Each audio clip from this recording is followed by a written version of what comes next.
உலகெங்கும் வாழும் ராஜ் தொலைக்காட்சி என்பர்களே, என் நெஞ்சம் நிறைந்த நேயர்களே, எல்லாரும் நல்லா இருக்கீங்களா? உங்கள் அத்துணை பேருக்கும் ரத சப்தமி நல்வாழ்த்துக்களை தெரிவித்துக் கொள்கிறேன். உங்கள் ஆத்மார்த்த ஜோதிடர் நங்கநல்லூர் டாக்டர் பஞ்சநாதன். இன்னைக்கு ஜனவரி மாதம் 25ஆம் தேதி 2026 வருஷம்.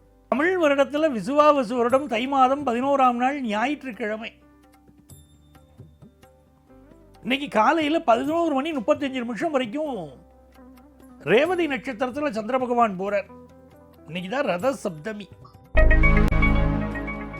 மேஷராசி என்பர்களே, ரத சப்தமியில தான் சொர்க்கத்திற்கு போவதற்காக பீஷ்மர் அம்பு படுக்கையில் படுத்திருந்தார். இன்னைக்கு என்ன பண்ணணும்? எருக்கம் இலைகளை எடுத்து தலையில வச்சுட்டு குளிக்கணும். தலையில, கைக்கு மேலே, கால்களுக்கு மேலே, தோள்களுக்கு மேலே எருக்கம் இலைகளை வைத்துக் கொண்டு குளிப்பது ஒரு மரபு. சூரியனுடைய அனுக்கிரகம் கிடைக்கும். இந்த மேஷராசிக்காரர்களுக்கு இன்னைக்கு நல்ல கவர்மெண்ட் ஜாப் கிடைக்கிற யோகம் இருக்கு. நல்ல ட்ரை பண்ணணும், நல்ல ஜாப் கிடைக்கும், அதிகார பதவிகள் கிடைக்கும். சில பேர் அதிகார மமதையில் இருப்பார்கள். அதிகாரம் வந்துருச்சுன்னா கண்ணம் மறைக்கும். அரசாங்க வேலை எனக்கு அப்படின்னு இருப்பாங்க. பணியுமாம் என்றும் பெருமையினார் வள்ளுவர். நீ எவ்வளவு பெரிய பதவியில் வேணாரு, ஆனால் பணிவாறு வாழ்க்கை ஜெயிக்கும்னார். அதை புரிஞ்சுட்டா இன்னைக்கு வெற்றி. ரிஷபராசி என்பர்களே, இந்த மாதிரி நாட்களில் சந்திர பகவான் என்ன பண்றார்? நம்ம ராசிக்கு லாபத்தில் இருக்கார் பாருங்க. அதனால பெரிய ப்ரமோஷன் கிடைக்கக்கூடிய யோகம் உண்டு. ப்ரமோஷன் பற்றின செய்தி வரும். இப்படி ப்ரமோஷன் கிடைக்கப்படுறதான் ப்ரமோஷன் லிஸ்ட்ல உன் பேர் இருக்கு அப்படின்னு யாராவது நண்பர்கள் மூலம் கூட செய்தி வரும். சனி பகவானுக்கு 11ல இப்போ சூரியன், சுக்கிரன், இந்த கிரகங்கள் இருக்கிறதா, செவ்வாய் இருக்கிறதா விசேஷம். சனிக்கு 11ல ஒரு ஜாதகத்தில் கிரகங்கள் இருந்ததுன்னா நிச்சயம் அவர்கள் வாழ்க்கையில் வெற்றி அடைந்தே தீர்வார்கள்னு அர்த்தம்.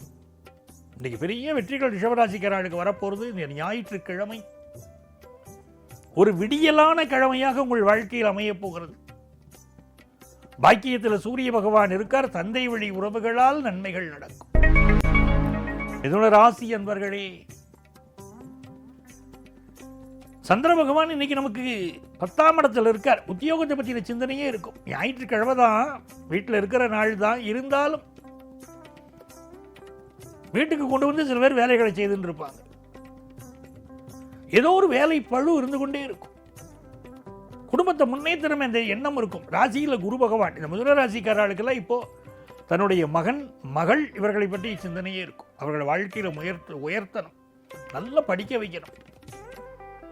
குடும்பத்துக்கு அதுக்கான ஃபினான்ஸ் தேவை, என்ன பண்ணலாம் அப்படின்னு முயற்சியில் தான் இருப்பாங்க மிதுன ராசிக்காரங்க. இப்போ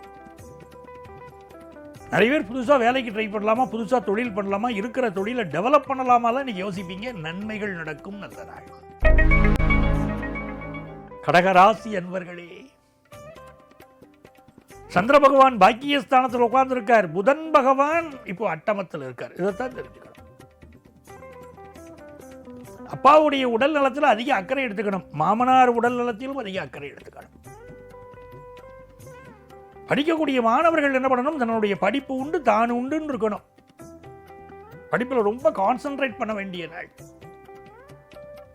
படிப்பில் நன்னா வரணும்னா சரஸ்வதியை நமஸ்காரம் பண்ணணும். சரஸ்வதி நமஸ்துப்யம் வரதே காமரூபிணி வித்யாரம்பம் கரிஷ்யாமி சித்தே பவதுமே சதா ஸ்லோகம் இருக்கு இல்லையா? அது சொல்லிகிட்டே இருக்கும். படிப்பு நல்லா வரும், வியாபாரமும் நல்லா வரும். சிம்மராசி என்பர்களே, இன்னும் சந்திராஷ்டமத்தில் தான் இருக்கார் சந்திர பகவான். அப்போ நம்ம தேமேன்னு இருக்கணும். இன்னைக்கு அது என்ன தேமேன்னு இருக்கிறது? தெய்வமேன்னு இருக்கணும். அதுதான் தேமேன்னு இருக்கிறது. பயணங்களை அவாய்ட் பண்ணணும். இப்போ தான் காரை எடுத்துட்டு ராத்திரி நேரம், இருட்டு நேரத்தில் வெளியூர் போகணும்னு தோணும். அப்படிலாம் பண்ணக்கூடாது. டிராவல் பண்ணக்கூடாது. உங்கள் உடல் நலம், குடும்பத்தார் உடல் நலத்தை பார்த்துக்கணும். யாரையும் இன்னைக்கு கிரிட்டிசைஸ் பண்ணி பேசக்கூடாது. டெய்லி கோவப்படுற ஒரு கணவனாக இருந்தாலும் இன்னைக்கு மனைவிட்டு அடங்கி போகணும். இப்போ தான் நீங்கள் ஜெயிக்க முடியும். இன்னைக்கு என்னைக்கும் கோவப்படுற மாதிரி தானே, என்ன காஃபி பண்ணியிருக்க, நீ என்ன டிஃபன் பண்ணியிருக்க அப்படின்னு ஒய்ஃப்ட்ட கேட்டால் கோபம் வந்துடும். இன்னைக்கு அவள் விஸ்வாமித்திரராக மாறிடுவா. அப்புறம் குடும்பத்தை நீங்கள் சமாளிக்க முடியாது. இன்னைக்கு பொறுமையாக போனீங்கன்னா வெற்றி உண்டு. கன்னிராசி அன்பர்களே, எதை செய்ய மறந்தாலும் தமிழ் தெய்வம் முருகனை மறந்திடலனே அப்படின்னு சொன்னாங்க பாருங்க. முருகனை வழிபட வேண்டிய ஒரு நாள். 5ஆம் இடத்துல செவ்வாய். தெய்வங்களில் எது உயர்ந்தது அப்படின்னு கேட்டா குல தெய்வம் உயர்ந்தது. நம்முடைய ஜீன் வழியா வரக்கூடிய தெய்வம் அது. நம்முடைய முன்னோர்கள், நம்ம தாத்தா, நம்ம பூட்டை, நம்ம அப்பா எல்லாரும் வழிபட்ட தெய்வம். ஊருக்கெல்லாம் அது பலர்ந்திருக்கிறதோ இல்லையோ, நாம போய் நின்னா பலன் தரும். அதுதான் குல தெய்வம். நமக்குன்னு உள்ள தெய்வம். அந்த தெய்வத்தை வழிபடுவது நன்மையை தரும். அதை போல பொதுவாகவே இன்றைக்கு முருகப்பெருமானை வழிபடுவது நல்ல தொழில், நல்ல வாழ்க்கை, நல்ல வெற்றியை உங்களுக்கு தேடித்தரும். மனைவி அல்லது கணவனுடைய உடல் நலத்தில் அக்கறை எடுத்துக்கோங்க. துலாம் ராசி அன்பர்களே, ஒரு புதிய ஜாப்புக்கு அப்ளிகேஷன் போடலாமான்னு இன்னைக்கு தாராளம் அப்ளிகேஷன் போடலாம்.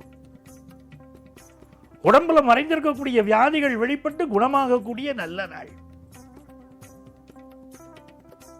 ஹையர் எஜுகேஷன் படிக்கிற வாய்ப்புகள் எல்லாம் நல்ல கூடி வரும். கம்யூனிகேஷன் செக்டார்ல பலருக்கு வேலை வாய்ப்பு கிடைக்கும். நண்பர்களால் சிலர் தடம் மாறி போகலாம். நட்பு விஷயத்தில் நீங்க கவனமா இருக்கணும். விருச்சிக ராசி என்பர்களே, நல்ல நாள், அருமையான நாள். புதன் பகவான் 4ஆம் இடத்தில் இருக்கார். கல்வியில் முன்னேற்றம் உண்டு. அதே நேரத்தில் கொஞ்சம் கேஸ்ட்ரிக் ட்ரபிள், நெஞ்சகம் தொடர்பான பிரச்சனைகள், சிலருக்கு மூச்சு பிரச்சனை, சுவாச கோளாறு, இதய பிரச்சனை, அதெல்லாம் இருக்கும். கொஞ்சம் மெடிக்கல் அட்வைஸ் எடுத்துக்கணும். தன்னை அழகாக காட்டிக்கொள்வதிலே அவுட்ஃபிட்ஸ்ல இம்பார்ட்டன்ஸ் கொடுப்பேன் இன்னைக்கு. தனுசு ராசி என்பர்களே, பிசினஸ் சம்பந்தமா புதிய ஒப்பந்தத்தில் கையெழுத்து போடுவதற்குரிய ஷரத்துக்களை எல்லாம் நீங்க பார்த்துட்டு இருப்பீங்க. பயணங்கள் நல்ல அமையும். ஆனால் தேக ஆரோக்கியத்தில் ஏதோ ஒரு பிரச்சனை இருந்துன்னு இருக்கும். அதை பார்த்து நிவர்த்தி பண்ணிக்கணும். மகர ராசி என்பர்களே, எல்லாம் சரிதான், ஆனால் நமக்கு மட்டும் ஏன் வேலை இப்படி இருக்கு? எல்லாம் சரிதான், ஆனால் நமக்கு மட்டும் ஏன் வேலை இப்படி இருக்கு? நம்ம கூட பிறந்தவங்களுக்கெல்லாம் நல்ல வேலை இருக்கு, நம்ம ஃப்ரெண்ட்ஸுக்கெல்லாம் நல்ல வேலை, ஏன் நம்ம ஆஃபீஸில் ஒர்க் பண்ணுறவங்களுக்கு கூட இப்படி ஒர்க் ப்ரெஷர் இல்லை. ஆனால் நம்மளை மட்டும் தேடி தேடி வேலையை கொடுக்குறாருப்பா இந்த மேனேஜர் அப்படின்னு தோணும். லீவு நாளில் கூட வீட்டில் உட்காந்து மாங்குன்னு வேலையை செய்வீங்க.